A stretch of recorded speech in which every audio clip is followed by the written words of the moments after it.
If you're still not sure about quinoa, then I have the perfect recipe for you. This is my new favorite way of cooking it. It's soft, it's creamy, and it is full of flavor. We've all been served that bland, slightly dry quinoa salad and have probably been put off it for life, but I promise you, give this method a go. It is so delicious. We cook it almost like risotto and it becomes luxurious and creamy. We'll also cook some delicious, crunchy tofu to go on top, just to make it a more complete meal. So let's get into this. I've got some lovely new season onions here. They're slightly more delicate and mild in flavor compared to regular onions. They're really nice in salads and pickles as they are slightly milder, but they will add a nice sort of sweetness to this dish. Whenever I'm prepping veg, I always have a bowl or a Tupperware nearby, just to keep the scraps and make sure you're working nice and cleanly. I also use these mise en place bowls to put my prepared veg into. This is all just to keep the chopping board nice and clear so you can focus on chopping your vegetables. I've also got a sticky mat underneath this chopping board so that it isn't sliding around all over the place. You could also use damp kitchen roll or a tea towel. Another piece of chefy advice, instead of just holding the knife by the handle like this, where you don't have a lot of control, we're actually going to hold it just by the sort of butt of the blade. We'll put the index finger on the right side and then your thumb on the other side. And that just gives you much more control over your knife. And you of course also want a really nice sharp blade. If you want, I can include some knife sharpening tips in a future video. Let me know in the comment section if you'd be interested. And then as soon as your chopping board starts to get a little bit messy, just move your prepared veg into a mise en place bowl and it's going to make everything so much easier. I've got a big chunky courgette here, which are very much abundant at the moment. And I'm going to cut it into sort of 1 centimeter strips. I want the courgette to cook down into the sort of quinoa, creamy quinoa base. So once you've got your nice sort of slabs of courgette, we'll then cut them into strips, once again roughly 1 centimeter thick. And then those strips we can cut into cubes. And I've always got my fingers in this sort of claw position, using the knuckle to guide the knife, and then your thumb, you want to keep it away and put it sort of at the back of the courgette.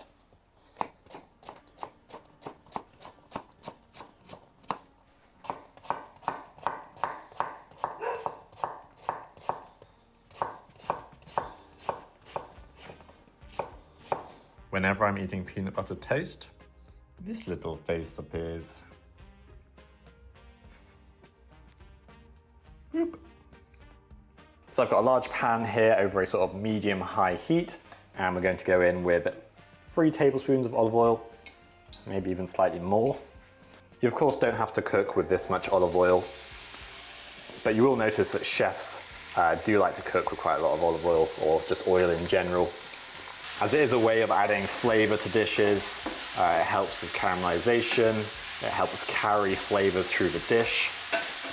So I've gone in with the courgette and the onion, and we're going to sweat this off for around 8 to 10 minutes until it's starting to get really nice and soft. I'm going to add a nice pinch of salt as well. This is going to help soften everything and draw out the moisture from those courgettes. Later on, I'm going to add in some fresh basil leaves, but I'm going to make use of these stalks and just finely chop them, and we'll add them in with the onion and the courgette. You want to add them in fairly early in, as they are quite tough, but they'll cook down into the dish really nicely and infuse their flavor. I'm also adding in some parsley later on, so I've just removed these stalks and we're going to finely chop them, and they can go in as well. Just making sure not to waste any of this lovely produce.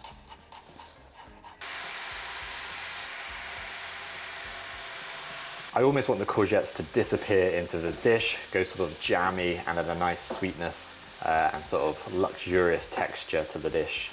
Okay, this looks perfect. The onion has softened and the courgette is really starting to break down now.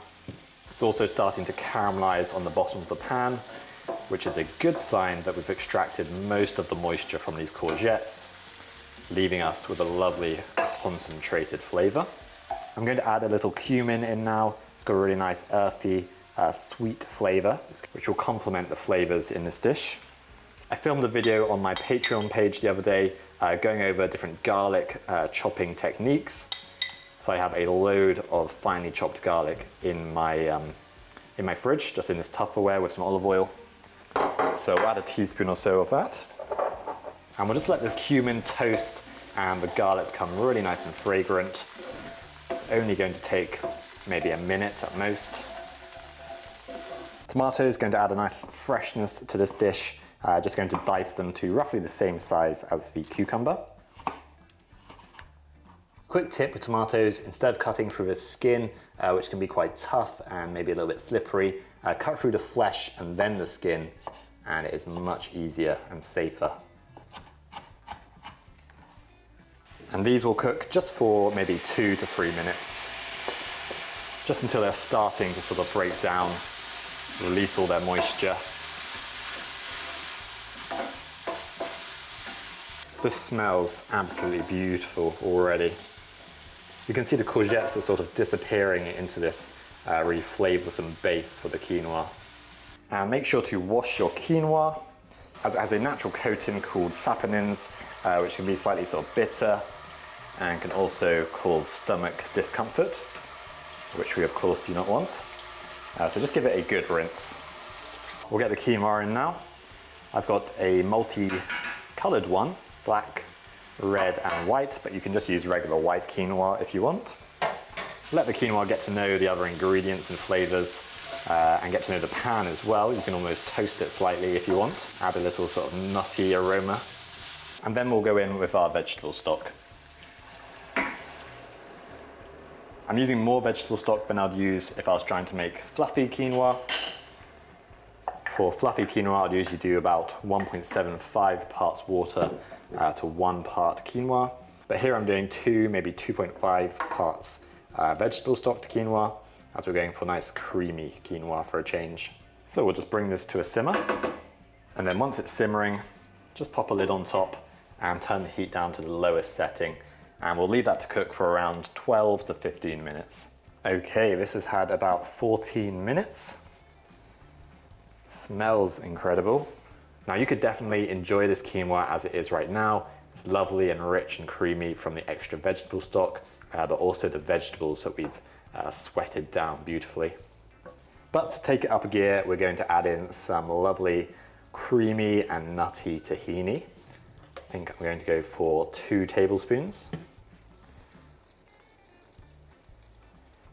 The brand I use is called Bella Zoo. It is absolutely delicious. We're also going to add a splash of soy milk or any plant-based milk of your choice and just stir that through. This is just going to make it really lovely and indulgent, but still very healthy. I'm not adding any cream or butter here. This is going to go perfectly with that crunchy tofu. Make sure you of course give it a taste. I'm going to add in a nice squeeze of lemon juice now. I always like to finish my dishes with some acidity. Just helps bring out all the other flavors and balance the dish. I'm going really heavy on the fresh herbs today as summer isn't over yet. So we want this to be lovely and fresh. And whenever I chop herbs, I bundle them up into a nice tight bunch, and that just makes it so much quicker to chop through them. Basil particularly can be quite delicate, so you don't want to cut through it too many times, or else you're going to bruise it and lose all that precious flavor to your chopping board. So we'll just go for it once that way and then one more time the other way. Beautiful. And we can go in with our fresh herbs. And I've given it a taste, and I think it just needs a good old grating of freshly cracked black pepper. That will add a nice contrast to the creaminess, a bit of pepperiness, and just stir that through. Beautiful. And you can just add a splash of water if it's drying out at all, because we want this to be almost like a risotto, really nice and creamy. And if your quinoa is still a little bit firm or has a slight bite to it, feel free to carry on cooking it for a few more minutes. This is honestly my favorite way to cook quinoa. It is so good.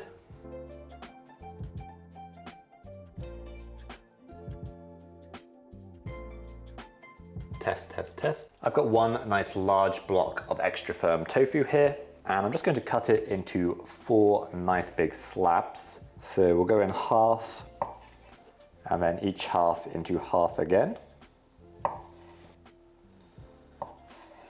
Now I'm going to do a little bit of shaping on this tofu, make it slightly more sort of curved and less rectangular.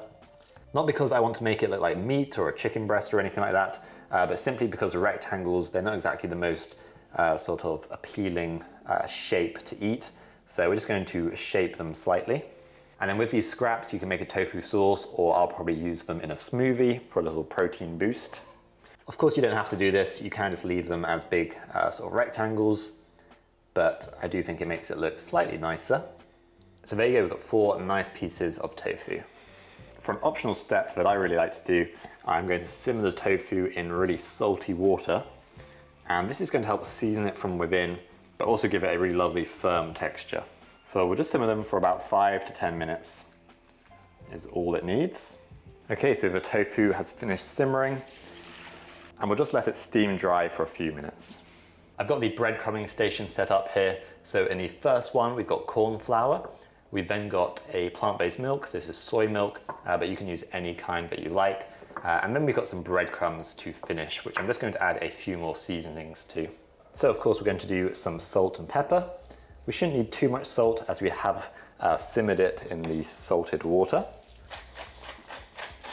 Good grating of pepper. And then I'm adding some granulated garlic and some granulated onion. And some lovely dried oregano. And just simply give that a mix up. Some of these breadcrumbs already had seasonings in from a previous recipe I did. I think it was a little smoked paprika maybe. But you can use any seasonings that you like in these breadcrumbs, depending on your preference. Oh, one more thing actually. I am just going to crumble in some lovely cheesy nutritional yeast. Seeing as I have this massive tub, it would be a shame not to use it. I just sort of crumble it through my fingers as well, and that's going to help it stick to the tofu. And this method of breadcrumbing something is called panéing. It's a French term, and all you're going to do, we're going to start in the corn flour, get it nicely coated. You could use plain flour as well. I just find corn flour works better at making everything stick. And then you're just going to dust off the corn flour, any excess. And then we'll go into the plant-based milk. The corn flour will help the milk stick. And then finally, let that drip off, and then we'll go into the breadcrumbs. You can sort of pat it down into the breadcrumbs to help it get really well coated. Make sure you get the sides as well. And there you go, really nicely coated, a beautiful layer of those flavored breadcrumbs. Now I have got a little bit messy here, but to be honest, that's what cooking is all about sometimes. I used to work in a restaurant where we would pané hundreds and hundreds of croquettes every day, and this is bringing back flashbacks of that. It was brutal work. I'm just going to cook 2 of these breaded tofu pieces, and I'm just going to use this olive oil spray. It just has olive oil in. Make sure you don't use one which has propellant or emulsifiers or anything like that in it. And this is just going to help it get really nice and crispy. You could also just brush some oil on if you wanted to. And then these are going to go into the air fryer with the crisper tray. And I think I'll do them at 200 degrees, probably for around 8 to 12 minutes. The recipe in the description will have the final times. And I will also turn it every 5 minutes or so. Okay, so I've ended up giving these a total of 14 minutes, and they are beautifully golden and crispy.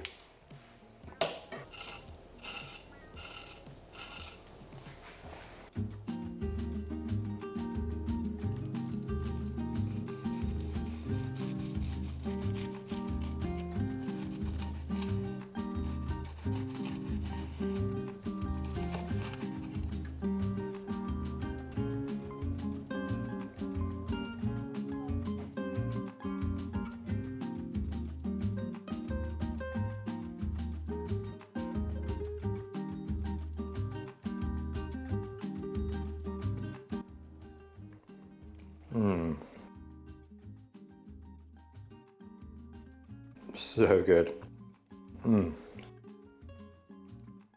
It just works so perfectly with the crispy tofu. If If you've only ever tried quinoa in a salad, then definitely give this creamy quinoa a go. It is so good.